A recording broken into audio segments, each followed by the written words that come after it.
ठीक है। तो यहाँ पे भगवान क्या करते हैं, श्री भगवान वाचः इदं तु ते गुह्यतमं प्रवक्ष्यामि सूयवे ज्ञानं विज्ञान सहितं यज्ञ ज्ञात्वा मोक्ष से असुभात्। भगवान कहते हैं, हे अर्जुन, चूंकि तुम मुझसे कभी ईर्ष्या नहीं करते, इसलिए मैं तुम्हें यह परम गुह्य ज्ञान तथा अनुभूति बतलाऊंगा, जिसे जानकर तुम संसार के सारे क्लेशों से मुक्त हो जाओगे। तो अर्जुन को भगवान कहते हैं, हे अर्जुन, चूंकि तुम मुझसे कभी हेट नहीं करते, कभी नफरत नहीं करते, कभी ईर्ष्या नहीं करते, कभी मुझसे जलते नहीं हो, इसलिए मैं उस परम गुह्य ज्ञान, सबसे गोपनीय ज्ञान को तुम्हें बताने वाला हूँ, और उसका एक्सपीरियंस भी बताऊंगा तुमको, अनुभूति भी बताऊंगा, जिसे जानकर तुम संसार के जितने भी दुख हैं, जितने भी क्लेश हैं, जितने भी चीजें हैं जो तुम्हें दुख देती हैं, उन सारे क्लेशों से तुम मुक्त हो जाओगे। आगे भगवान क्या बताते हैं, देखते हैं। फिर आगे प्रभु कहते हैं, सबसे पहले यहाँ पे प्रभुपाद जी का वर्णन पढ़ लें कि श्लोक नंबर 1 में आखिर भगवान और क्या कहना चाह रहे हैं। प्रभुपाद जी कहते हैं, इस प्रथम श्लोक का विशिष्ट महत्व है। इदम ज्ञानम, यह ज्ञान शब्द शुद्ध भक्ति के द्योतक है, जो 9 प्रकार की होती है। अभी हम आगे 9 प्रकार की भक्ति पढ़ेंगे चैप्टर नंबर 12 में। ठीक है, तो यहाँ पे 9 प्रकार की भक्ति है। श्रवण, कीर्तन, स्मरण, पाद सेवन, अर्चन, वंदन, दास से सख्य तथा आत्मसमर्पण। भक्ति के इन 9 तत्वों का अभ्यास करने से मनुष्य आध्यात्मिक चेतना अर्थात कृष्ण भावनामृत तक उठ पाता है। इस श्लोक का अनसूयवे शब्द भी अत्यंत महत्वपूर्ण है। बहुश्रुत विद्वान भी भगवत गीता के विषय में अशुद्ध व्याख्या करते हैं, क्योंकि वे कृष्ण के प्रति ईर्ष्या रखते हैं, अतः उनकी टीकाएं व्यर्थ होती हैं। केवल कृष्ण भक्तों द्वारा की गई टीकाएं ही प्रमाणिक है। कोई भी ऐसा व्यक्ति जो कृष्ण के प्रति ईर्ष्यालु है, न तो भगवत गीता की व्याख्या कर सकता है, न पूर्ण ज्ञान प्रदान कर सकता है। अतः ऐसी टीकाओं से सावधान रहना चाहिए। जो व्यक्ति यह समझते हैं कि कृष्ण भगवान और शुद्ध तथा दिव्य पुरुष हैं, उनके लिए ये अध्याय लाभप्रद होंगे। तो यहाँ पे कुछ शब्दों के बारे में बताया गया है कि कई लोग संस्कृत की गलत गलत व्याख्या करते हैं।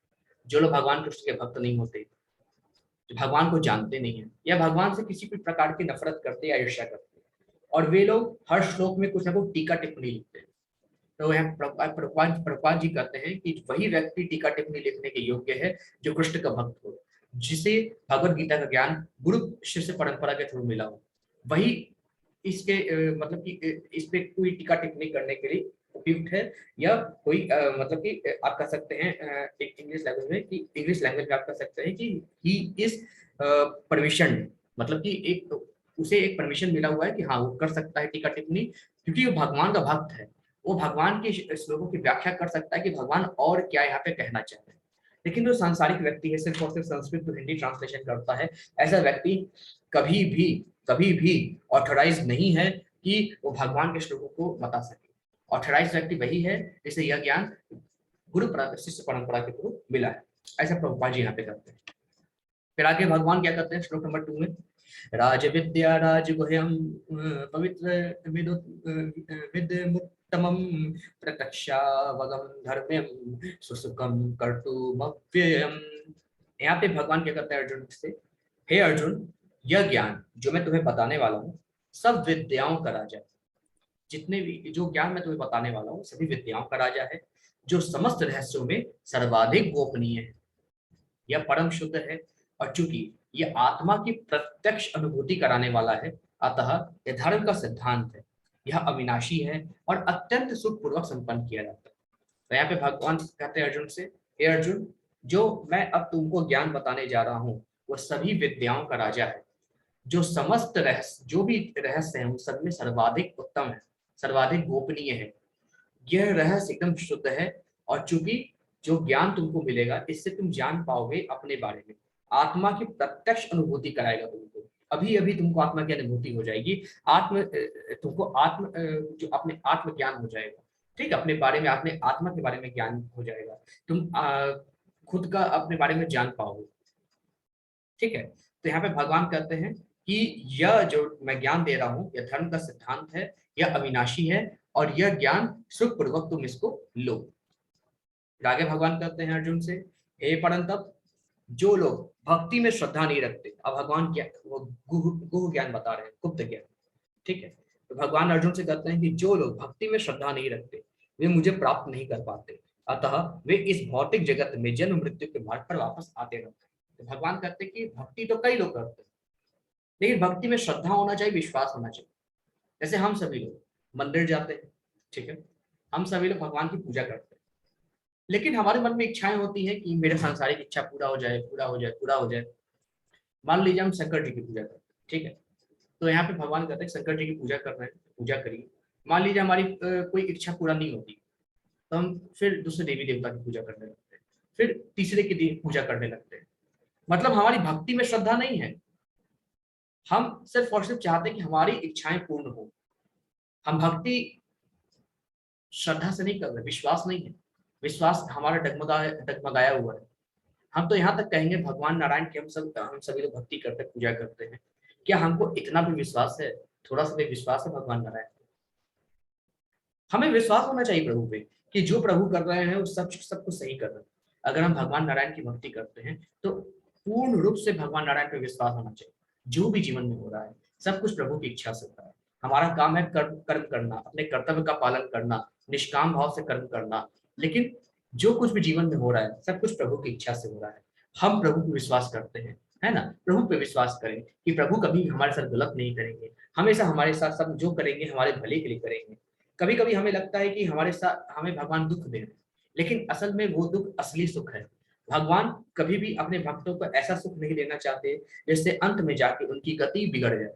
भगवान हमेशा ऐसा ही मार्ग अपने भक्तों को दिखाते हैं जिससे उनकी अंतिम गति सुधर जाए, अंतिम गति वो भगवान के गोलोक धाम में हो।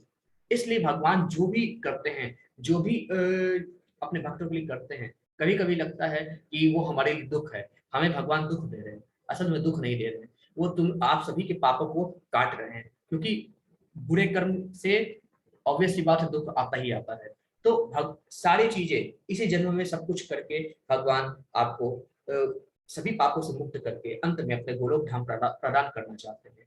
तो अगर भगवान हमारे, क्योंकि जब भी हम भगवान की भक्ति करते हैं तो हमारे जीवन में अनेक तरह की परीक्षाएं भगवान देते हैं। भगवान नारायण ऐसे ही है, वो अपने भक्तों की बहुत परीक्षा लेते हैं, बहुत कठिन परीक्षा लेते हैं। बस हमें याद रखना चाहिए कि हम भगवान की परीक्षा में उत्तीर्ण होते हैं। कि भगवान कृष्ण कहा जाता है, भगवान कृष्ण का जो उनका जो कृष्ण का स्पेलिंग है, क में नीचे लगा हुआ र, वो टेढ़ा है थोड़ा। तो भगवान कृष्ण भी अपने भक्तों को पढ़ते बहुत है ना? और पढ़ते इस तरीके से हैं कि भक्तों का कभी कभी विश्वास भगवान से उठ जाता है। ये हमें कभी नहीं करना चाहिए, चाहे जीवन में कोई भी परिस्थिति या क्यों ना जाए, भगवान पे श्रद्धा रखना चाहिए, भगवान पे भक्ति रखना चाहिए। और ये अगर हम जब रखेंगे तब निश्चित रूप से भगवान हमें अपना धाम अवश्य प्रदान करेंगे और इस जन्म के बाद मुक्ति अवश्य प्रदान करेंगे। इसलिए भगवान कहते हैं कि जो लोग भक्ति में श्रद्धा नहीं रखते वे मुझको कभी प्राप्त नहीं कर सकते। वे इस भौतिक जगत में जन्म मरण उनका लगा ही रहता है। फिर आगे भगवान कहते हैं, यह संपूर्ण जगत मेरे अव्यक्त रूप द्वारा व्याप्त है, समस्त जीव मुझ में है किंतु मैं उनमें नहीं हूँ। भगवान कहते हैं कि ये जो संपूर्ण जगत है, समग्र जगत है, ये मेरे अव्यक्त रूप द्वारा व्याप्त है। ये सभी जीव, सभी जंतु मुझ में है, मैं किसी में नहीं हूँ, सभी जीव जंतु मुझ में है। ऐसा भगवान यहाँ पे कहते हैं। फिर आगे प्रभु कहते हैं श्लोक नंबर 5 में, तथापि मेरे द्वारा उत्पन्न सारी वस्तुएं मुझ में स्थित नहीं रहती, जरा मेरे योग ऐश्वर्य को तो देखो। यद्यपि मैं समस्त जीवों का पालक हूँ और सर्वत्र व्याप्त हूँ, लेकिन मैं इस विराट अभिव्यक्ति का अंश नहीं हूँ, मैं सृष्टि का कारण स्वरूप। भगवान कहते हैं कि सभी की सभी वस्तुएं मेरे द्वारा उत्पन्न हुई हैं, मैं सभी सृष्टि का पालन करता हूँ, हर जगह मैं व्याप्त हूँ, मैं इस सृष्टि का कारण स्वरूप हूँ, मेरे कारण ही ये सृष्टि ने जन्म लिया है। मैं सृष्टि का अंश नहीं हूँ, जबकि सृष्टि मेरे कारण जन्म ली है। मैं इस विराट सृष्टि का अंश नहीं हूँ, मुझे अंश मत मानो, जबकि सृष्टि मुझसे उत्पन्न हुई है, मुझे कारण स्वरूप मानो। I am the reason behind the birth of the whole universe. भगवान कहते हैं मैं इस पूरे के पूरे ब्रह्मांड की उत्पत्ति का कारण हूँ, मुझे कारण मानो, मुझे इस सृष्टि का अंश मत मानो, मुझे कारण स्वरूप मानो। मैं सभी के सभी जीवों का पालन करता हूँ, सभी जीव मुझसे उत्पन्न होते हैं, मैं प्रत्येक जगह व्याप्त हूँ। मैं किसी विराट अभिव्यक्ति या पूरे संसार का अंश नहीं हूँ, जबकि पूरा संसार मुझसे उत्पन्न होता है, मैं उसका कारण हूँ।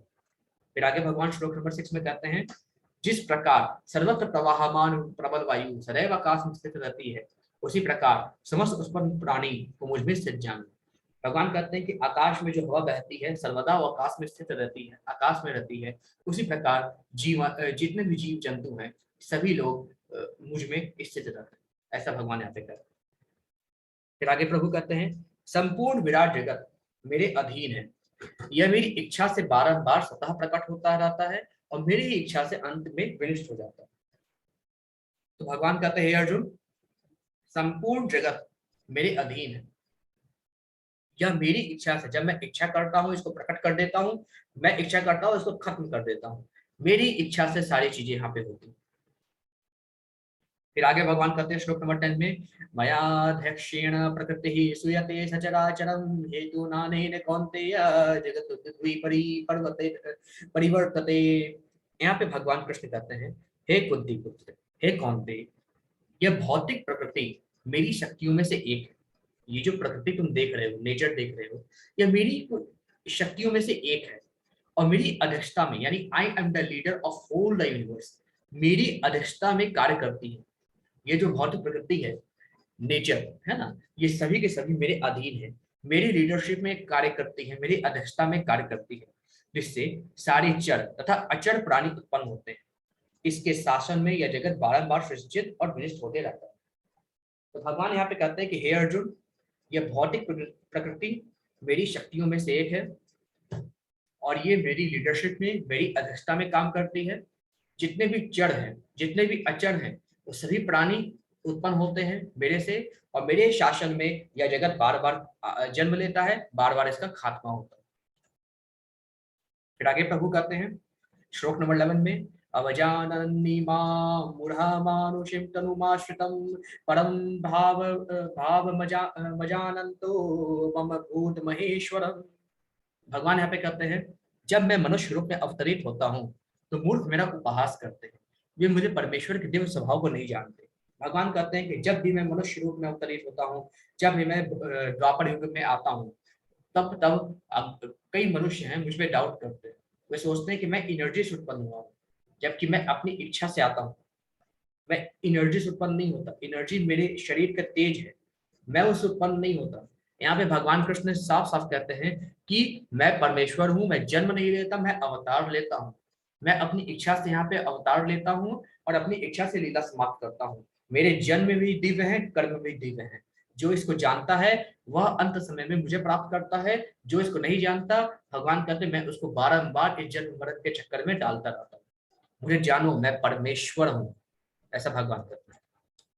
फिर आगे प्रभु कहते हैं, मूढ़ाशा मूढ़ कर्माणो वेद ज्ञाना विचेतसः राक्षसी मासुरी चैव प्रकृति मोहिनी श्रितः। भगवान कहते हैं, जो लोग इस प्रकार मोहग्रस्त होते हैं, जो मुझे एक सामान्य बालक के रूप में मानते हैं, वे आसुरी तथा नास्तिक विचारों के प्रति आकृष्ट रहते हैं। इस मोहग्रस्त अवस्था में उनकी मुक्ति आशा, उनके सकाम कर्म तथा ज्ञान का अनुशीलन सभी निष्फल हो जाते हैं। भगवान कहते हैं कि जो व्यक्ति मुझ में संदेह करता है, मुझे एक समान पुरुष के बारे के समक्ष जानता है, वे आसुरिक और नास्तिक व्यक्ति, ऐसे लोग नास्तिक विचारों के प्रति आकृष्ट रहते हैं। इस मोहग्रस्त अवस्था में उनका ज्ञान, उनकी मुक्ति आशा, उनके सभी कर्म सब कुछ नष्ट हो जाते हैं।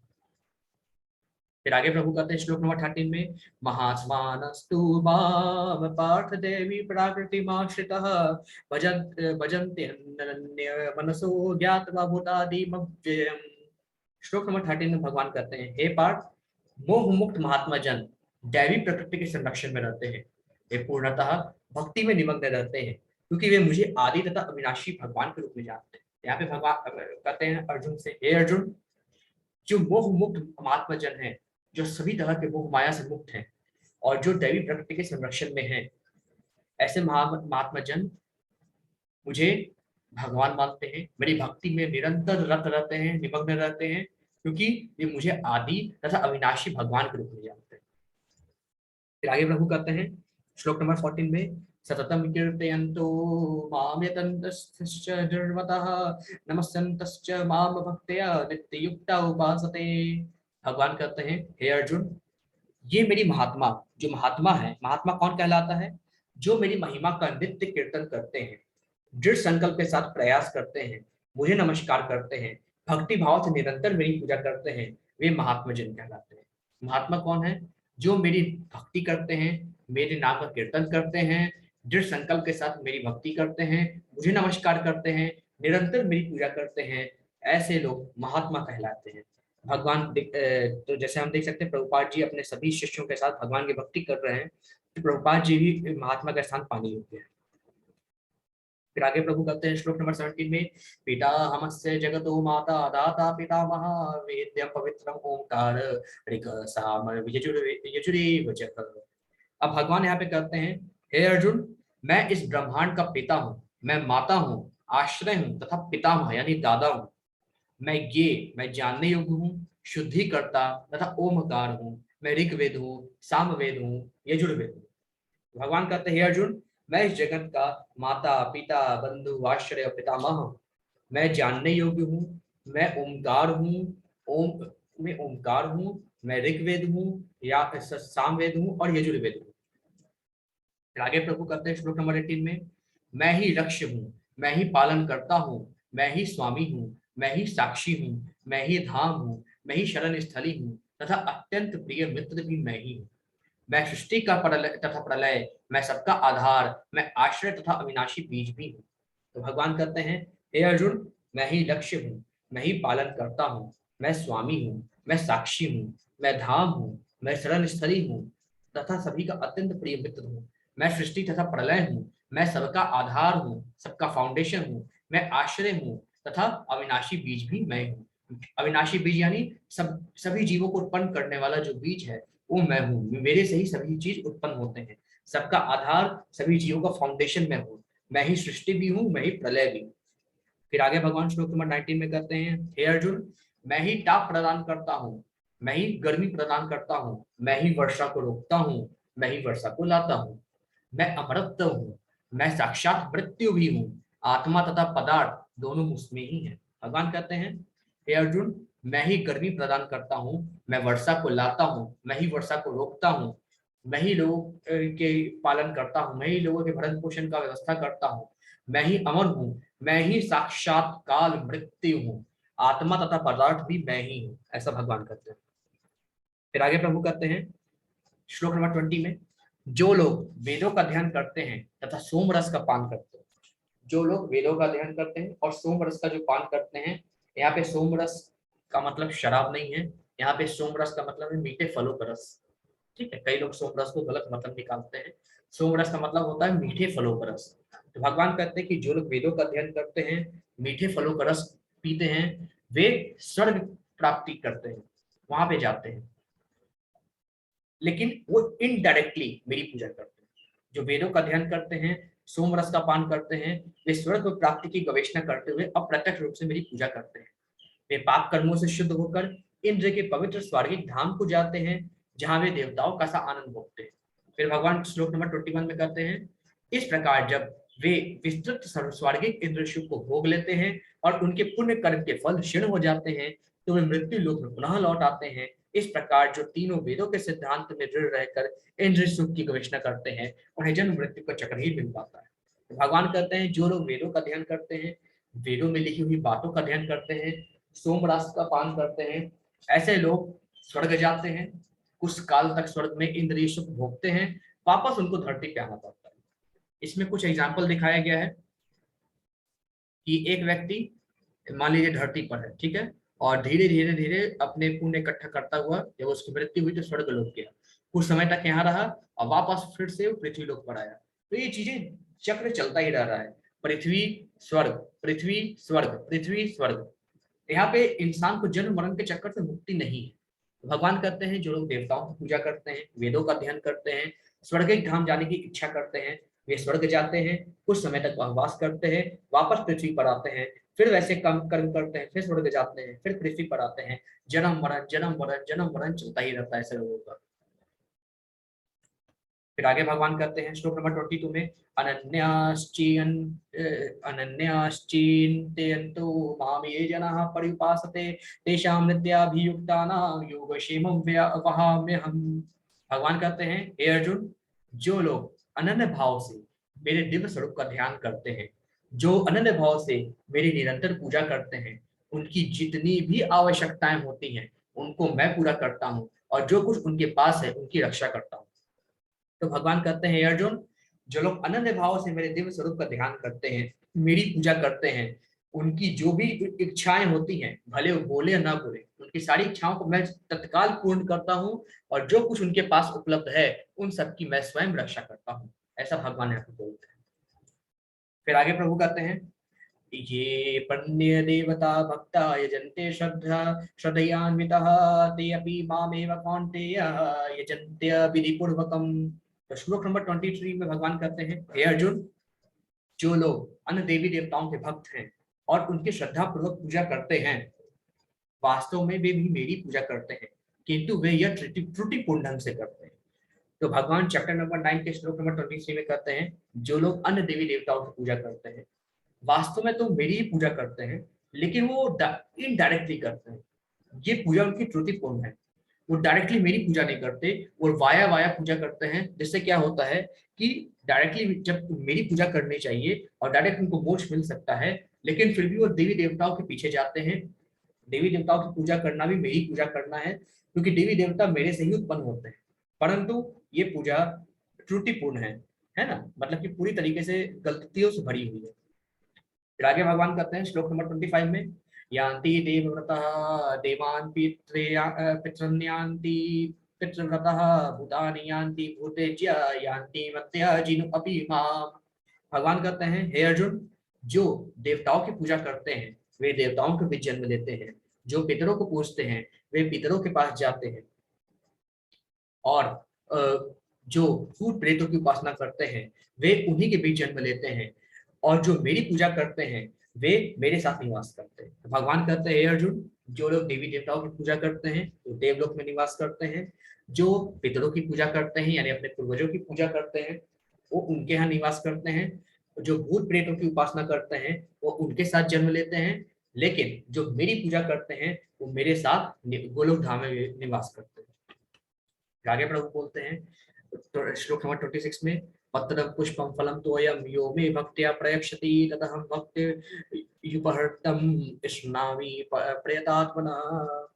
भगवान कहते हैं, हे अर्जुन, यदि कोई प्रेम से भक्ति के साथ मुझे पत्र पुष्प फल या जल प्रदान करता है तो मैं उसे स्वीकार करता हूँ।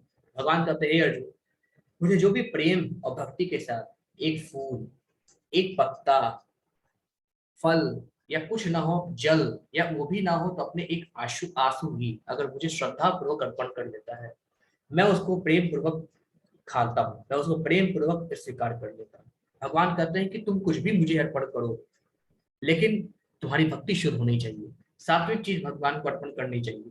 भगवान कहते हैं कि मुझे जो भी अर्पण करो, बस तुम्हारी भक्ति शुद्ध होनी चाहिए, श्रद्धा होना चाहिए, प्रेम होना चाहिए, मैं उसे सुख पूर्वक प्रकट होकर स्वयं स्वीकार करता हूँ।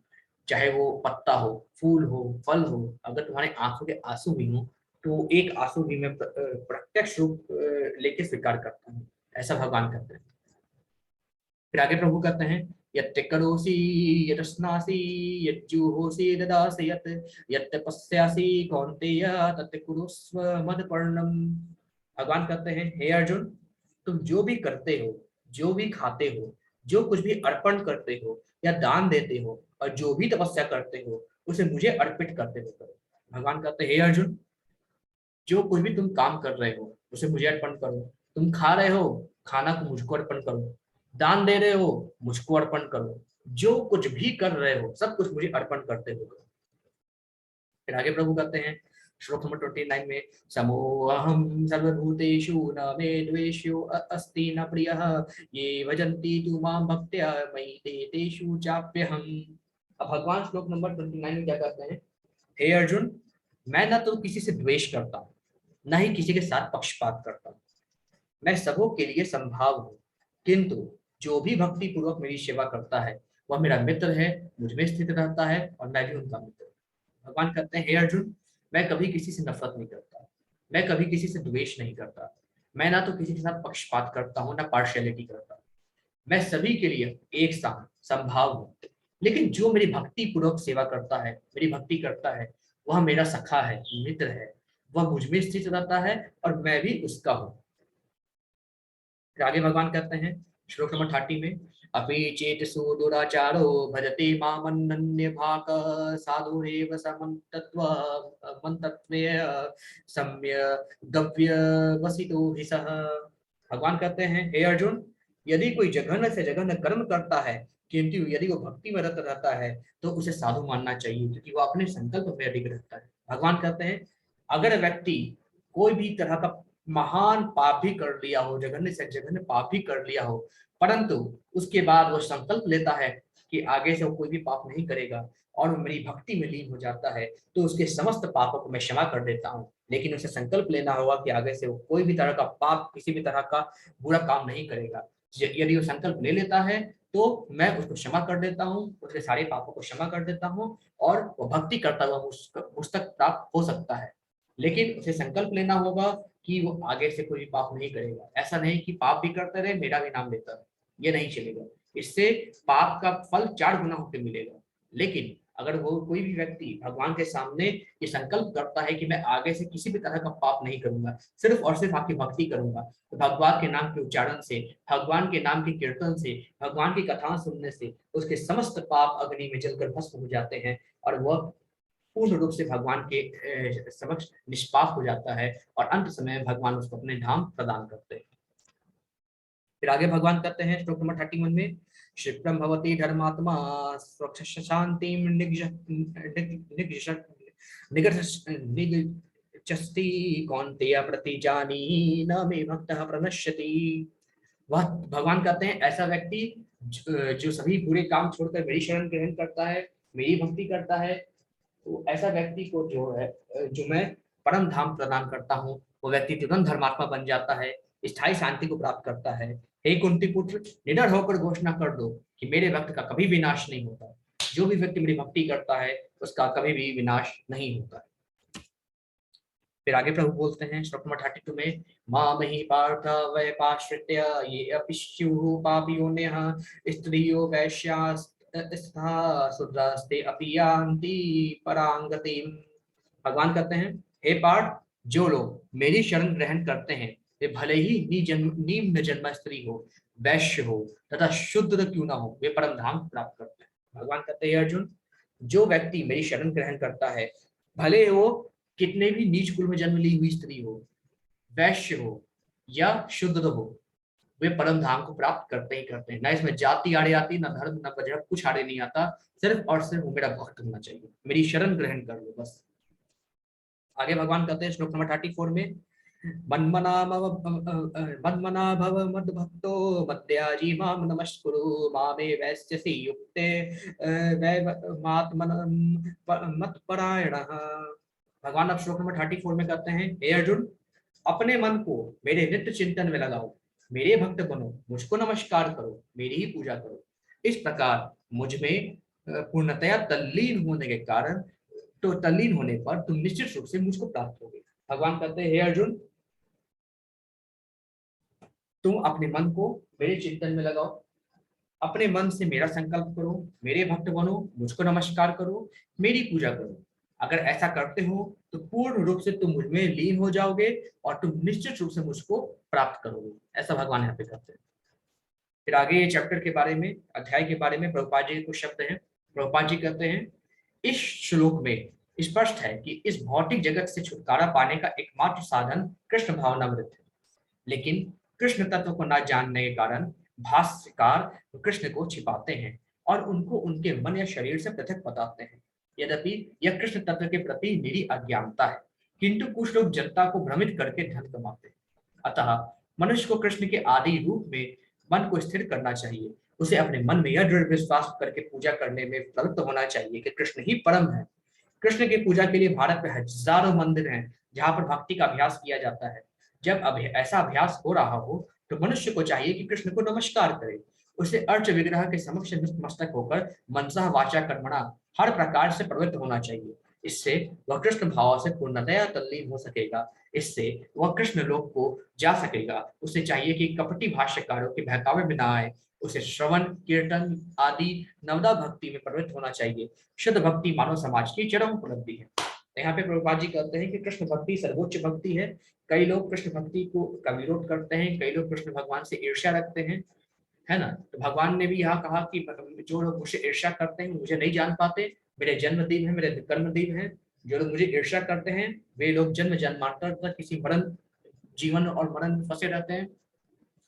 जो लोग मेरी पूजा अच्छे से नहीं करते, जो मुझे जानते नहीं है, तो मुझे प्राप्त नहीं कर पाते। लेकिन ऐसा व्यक्ति जो महान पापी भी हो, लेकिन अगर वो मेरी शरण ग्रहण कर ले, संकल्प ले ले कि आगे से मैं कोई भी तरह का पाप कर्म नहीं करूंगा, तो ऐसे व्यक्ति को मैं सही पापों से मुक्त कर देता हूँ और अंत में उसे परम धाम की प्राप्ति करवाता हूँ। तो भगवान यही कहते हैं, भक्ति से सब कुछ संभव है, भक्ति से मेरा परम धाम निश्चित रूप से प्राप्त होगा, ऐसा यहाँ पे भगवान कहते हैं। ठीक है, तो ये चैप्टर नंबर 9 आपका समाप्त हुआ। हरे कृष्णा। किसी भी तरह का कोई क्वेश्चन हो, कोई प्रश्न हो, तो आप लोग हैंड रेस कर सकते हैं या चैट बॉक्स में अपने प्रश्न देख सकते हैं, तो एक एक करके प्रश्न देंगे। हरे कृष्ण। कोई प्रश्न हो तो चैट बॉक्स में लिखिए, आप लोग हैंड रेस कर सकते हैं।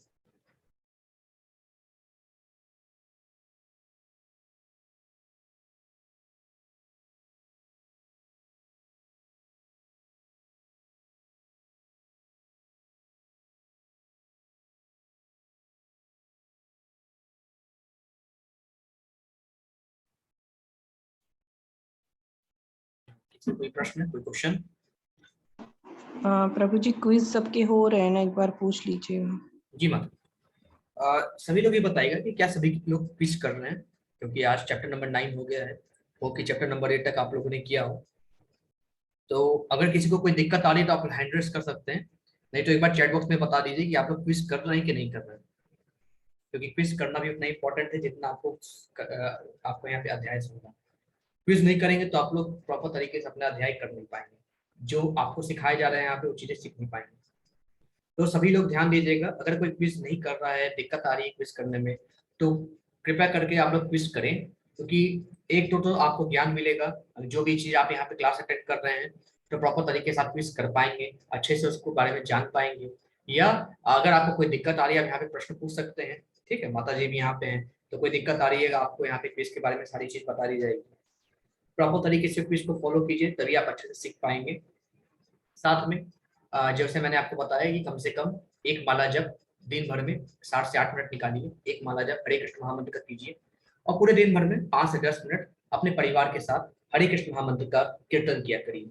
तो इससे क्या होगा कि आपके जीवन में बदलाव आना शुरू हो जाएगा। साथ में भगवत गीता को पढ़िए, होप कि आपने परचेस कर लिया होगा भगवत गीता को, या आपके घर में होगा, नहीं है तो माता जी एक बार और व्हाट्सएप पे आपके लिंक डाल देंगे, वहां से आप व्हाट्सएप पे भगवत गीता को परचेस कर सकते हैं। ठीक है, और भगवत गीता को पढ़िए, निरंतर पढ़िए और क्लास अटेंड करिए, क्विज कीजिए, है ना। इसी से आपको सारी चीजें अच्छे से समझ में आएंगी। ठीक है, वो भी दिक्कत हो आप प्रश्न पूछ सकते हैं। प्राची माता जी, देखिए ओनियन गार्लिक छोड़ना इतना आसान नहीं है। अभी आप स्टार्टिंग भक्ति की हैं, हाँ 4 चीजें फॉलो कीजिएगा, जो मेन 4 प्रिंसिपल है। नॉन वेज एकदम छोड़ दीजिए, अगर किसी तरह का आपको नशे का लत है, जुआन मत खेलिए, कभी भी कोई तरह का बुरा चीज मत पीजिए, है ना। तो इस तरह की चीजें और ये सारी चीजें एकदम ध्यान रखिए आप, है ना। नॉन वेजिटेरियन त्याग दीजिए, और आप एक माला खरीद लीजिए, नीम की माला, उसमें आप जाप कीजिए। अभी नहीं, धीरे धीरे नीम की माला जाप करते जाइए, प्रभु के भक्त बनिए। 16 माला जाप कीजिए, है ना, 16 माला जाप कीजिए, कोई इशू नहीं है, आप आराम से नीम की माला पे जाप कर सकती हैं। तो अच्छा अच्छा, आप सब करती हैं तो माता जी करते रहिए। ओनियन गार्लिक अभी छोड़ने की आवश्यकता नहीं है, ये तब जरूरत पड़ता है, कंपलसरी होता है जब हम गुरु दीक्षा लेते हैं। ठीक है, अभी आप करते जाइए माता जी, है ना।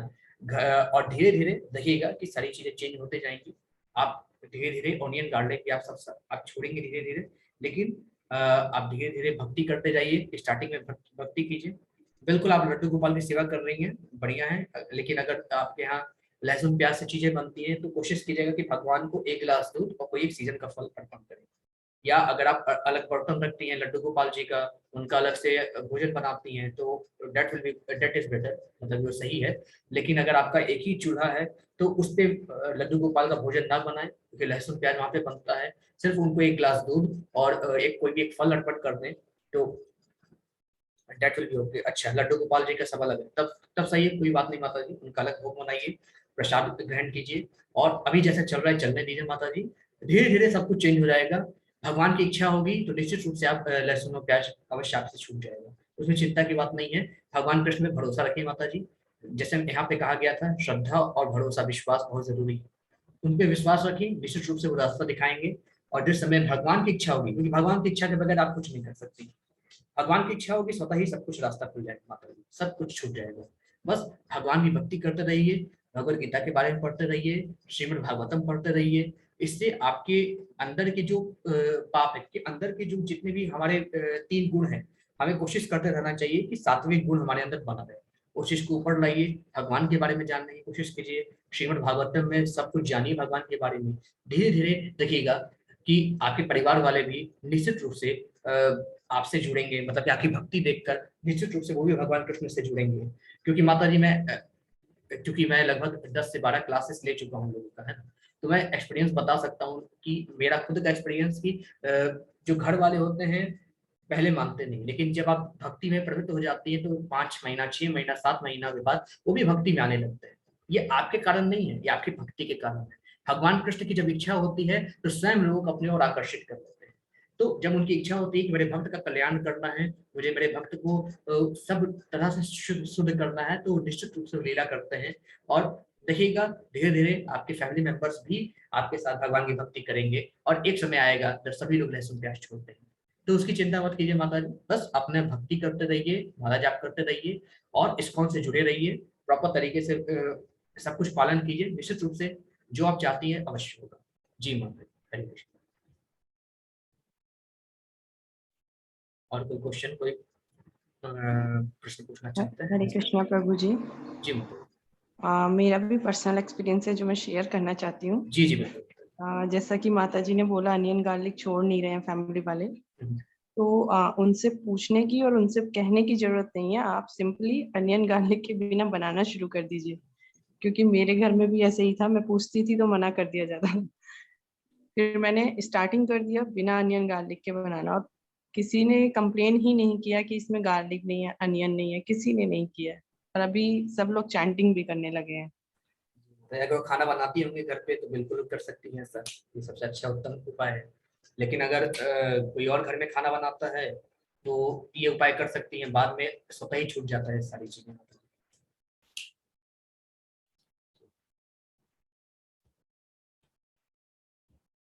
पूजा माता जी का प्रश्न है, प्रभु जी श्रीला प्रभुपाद जी के जो हरे कृष्ण महामंत्र है का कीर्तन है, ऑडियो मिल सकता है व्हाट्सएप पे? जी बिल्कुल माता जी, मैंने तो शेयर किया हुआ है व्हाट्सएप पे हरे कृष्ण महामंत्र का, जो स्टार्टिंग में मैं प्ले करता हूँ।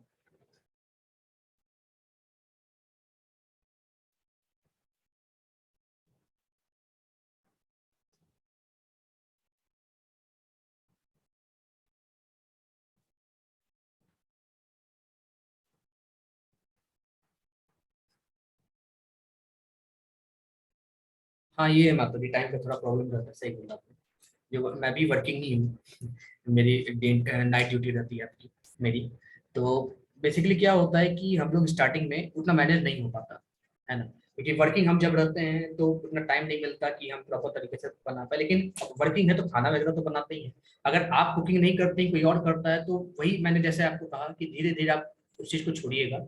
जब आप सेल्फ डिपेंडेंट हो जाइएगा, खुद सब कुछ करने लगेगा, खुद खाना बनाने लगेगा आगे जाके, तब आप सारी चीज आगे कर सकती हैं। या अगर कोई और खाना बनाता है तो माता जी पहले तो जैसे मैंने कहा माला जाप कीजिए, भगवान का नाम जाप कीजिए, है ना, और सारी चीजें फॉलो करते रहिए। धीरे धीरे सब कुछ स्वतः ही छूट जाएगा, भगवान की कृपा होगी, लीला भगवान की होगी, स्वयं छूट जाएगा, उसकी चिंता मत कीजिए माता जी। जी पूजा माता जी, मैं डिस्क्राइब करता हूँ प्रभुपाद जी के आगे वाला। मतलब उन्होंने कहा था प्रभुपाद जी ने, जो श्लोक नंबर 9.1 है ना, तो एक बार मैं एक बार स्क्रीन शेयर करके आपको बता देता हूँ।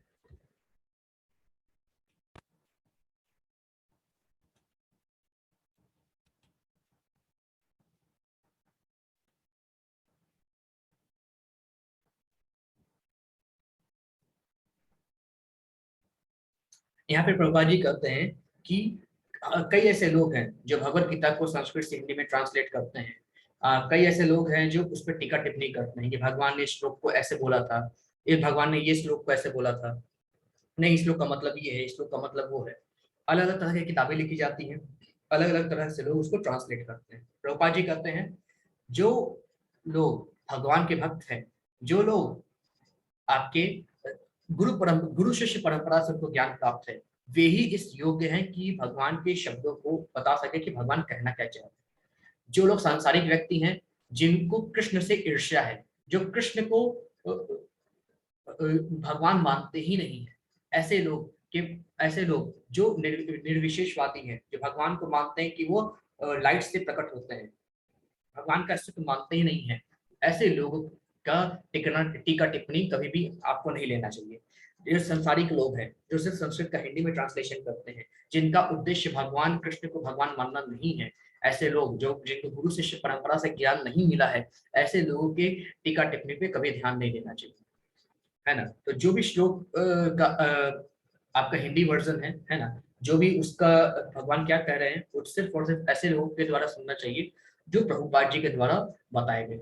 अगर प्रभुपाद जी द्वारा बताए गए तात्पर्य को हम देखेंगे, या ऐसे लोग जो इन 4 परंपराओं से जुड़े हैं, पहला परंपरा माधवाचार्य परंपरा, रामानुजाचार्य परंपरा, विष्णु स्वामी परंपरा और निम्बार्काचार्य परंपरा, इन 4 परंपरा से जुड़े हुए लोगों के द्वारा सुनी गई भगवद गीता, श्रीमद् भागवतम ही फलदायक होती है। बाकी के द्वारा सुने गए चीजें पे हमें विश्वास नहीं करना चाहिए, सिर्फ और सिर्फ भक्तों के द्वारा बताए गए भगवद गीता पे हमें विश्वास करना चाहिए, उनकी टीका टिप्पणी हमें लेनी चाहिए। जी माता।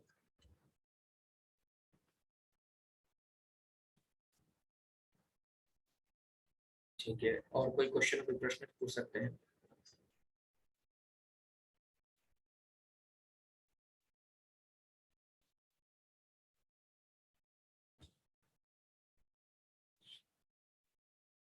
ठीक है, तो कोई प्रश्न नहीं है। हरे कृष्णा सभी को। तो चैप्टर यही पेंट होता है।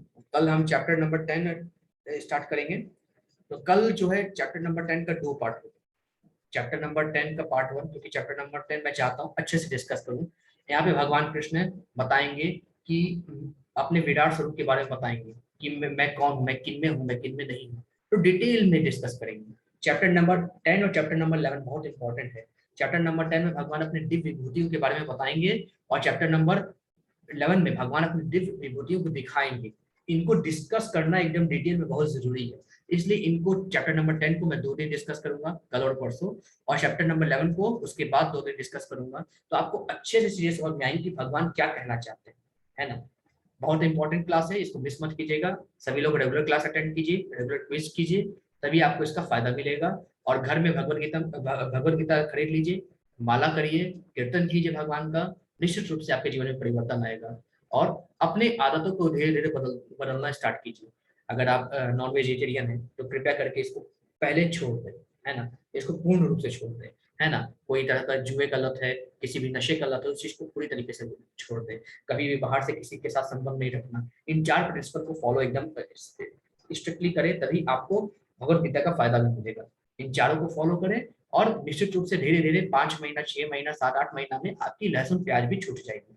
अगर आप महिला हैं, खाना बनाती हैं, तो आप स्वयं कोशिश कीजिए कि लहसुन प्याज को अवॉइड करें, है ना।